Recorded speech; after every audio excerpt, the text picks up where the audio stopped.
મારા પરિવારમાં મારા માતા પિતા મૃત્યુ પામેલા હતા. મારા ઘરમાં હું એકલો રહેતો હતો અને જ્યારે મેં એક છોકરી સાથે લગ્ન કર્યા પછી મારી પત્ની સાથે તેની 10 વર્ષની બહેન પણ જતી હતી જે મારી પત્ની સાથે રહેતી હતી. તેની બહેન વિદાય લઈને અમારે ઘરે આવી ગઈ, પરંતુ તેની બહેન આખો દિવસ મારી પત્ની સાથે રહેતી અને તેના પર મને ગુસ્સો આવતો હતો કારણ કે તે રાત્રે પણ અમારા રૂમમાં તેની બહેન સાથે સૂતી હતી. મેં પોતાની પત્ની પર ગુસ્સો કર્યો અને જ્યારે રાત્રે તેની બહેન અમારા રૂમમાં આવી તો મેં તેને જબરદસ્તી તેના બીજા રૂમમાં બંધ કરાવી દીધી. અને પછી જ્યારે હું રૂમમાં પાછો આવ્યો ત્યારે મેં જોયું તો તેને જોઈને તો મારા હોશ જ ઉડી ગયા કારણ કે મારી પત્ની તેની બહેનની સાથે જ મારા લગ્ન ખૂબ જ સરસ રીતે થયા.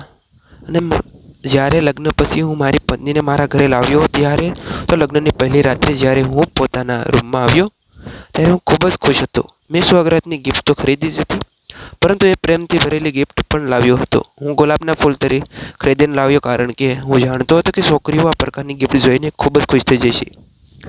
જ્યારે મેં મારા રૂમનો દરવાજો ખોલ્યો તો હું આશ્ચર્યચકિત થઈ ગયો કારણ કે મારી પત્ની 10 વર્ષની બહેન તેની સાથે બેઠી હતી અને રડી રહી હતી. આવું રડવું કોઈ સામાન્ય રડવું ન હતું, પણ જોરથી રડી રહ્યું હતું. તેને જોઈને મારી પત્ની અનિતા પરેશાન થઈ ગઈ. તેની પત્નીએ બહેનને પ્રેમથી સમજાવીને ચૂપ કરાવી હતી. હું આગળ વધ્યો અને બોલ્યો, અનિતા, શું થયું? આ છોકરીને અને તબિયત તો બરાબર છે ને? ત્યારે અનિતાએ કહ્યું કે આ બરાબર છે. આ બસ એ વિચારીને પરેશાન થઈ ગઈ છે કે હું મારી નવી જિંદગીની શરૂઆત કરવા જઈ રહી છું તો આનું શું થશે. મારું મન દુઃખી થઈ ગયું અને મને એવું લાગ્યું કે હું તેને પછી અનાથ આશ્રમમાં મોકલી દઈશ. ત્યારે મેં આગળ વધીને એના માથા પર હાથ ફેરવ્યો અને કહ્યું કે તું ચિંતા ન કર, જો તું અનિતાની બહેન છે તો મારી પણ બહેન છે. તું આજે ઘરમાં અમારી સાથે રહીશ, હું બોલ્યો, પરંતુ તે આ વાત પર મહત્તમ ન હતી. મારી પત્નીએ કહ્યું કે તેને જણાવી દીધું, પરંતુ તે હજી નાની છે ને તેથી આ વાત સમજી શકતી નથી. જેમ જેમ સમય જશે તેમ પોતે સમજી જશે. મેં માથું હલાવી દીધું. તે ડરતા બોલી કે એક વાત કહું તો? મેં અનિતાએ કહ્યું કે પરમિશન લેવાની જરૂર નથી, પરંતુ તેની વાત સાંભળીને હું સંપૂર્ણપણે આશ્ચર્યચકિત થઈ ગયો. તેણે કહ્યું, આજે હું મારી બહેનને પોતાની સાથે સુવડાવી દઉં. જ્યાં સુધી તે પોતાના સંભાળી ન શકે ત્યાં સુધી સૂઈ જાય. ત્યાં સુધીમાં મેં મારી સાથે જ સુવા દીધી. જોઈએ, તે મારી સાથે સૂઈ જશે, પછી બીજા રૂમમાં સુવડાવી દઈશ. અને જ્યારે નાના હતા ત્યારે મમ્મી પપ્પાના મૃત્યુ પામેલા પછી અમે આનંદ આશ્રમમાં રહ્યા. ત્યાંની અનિતા એકલી ખૂબ જ ડરે છે અને નાની વાતનું ટેન્શન લઈને બીમાર પડી જાય છે. મારા હજુ નવા લગ્ન થયા હતા. હું ક્યાં હોસ્પિટલમાં ચક્કર પડી રહ્યું. અનિતાની વાત સમજીને મેં કહ્યું કે ઠીક છે, તમે બંને બહેનો આ રૂમમાં સૂઈ જાઓ, હું બીજા રૂમમાં જતો રહું છું.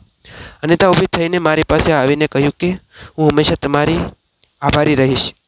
તમે મારા પર ખૂબ જ મોટી મહેરબાની કરી છે. હું તમને વિનંતી કરું છું કે તમે ઘરમાં કોઈને પણ આ વાતની જાણ થવા દેતા નહીં કે તમે બીજા રૂમમાં સૂઈ રહ્યા છો. તમે ચિંતા ન કરો, હું ટૂંક સમયમાં જ તે ઠીક થઈ જશે, પોતાની જીદ છોડી દેશે. મેં હસતા કહ્યું કે અનિતા, તારે ટેન્શન લેવાની કોઈ જરૂર નથી. હું તારી પરિસ્થિતિ સમજી શકું છું. એમ પણ આવતીકાલ સુધી મહેમાનો પાછા જતા રહેશે, પછી આ ઘરમાં આપણે 3 જ રહીશું. આટલું કહીને મેં ડરી થઈ ગયેલી અનિતા તરફ જોયું અને બહાર નીકળી ગયો.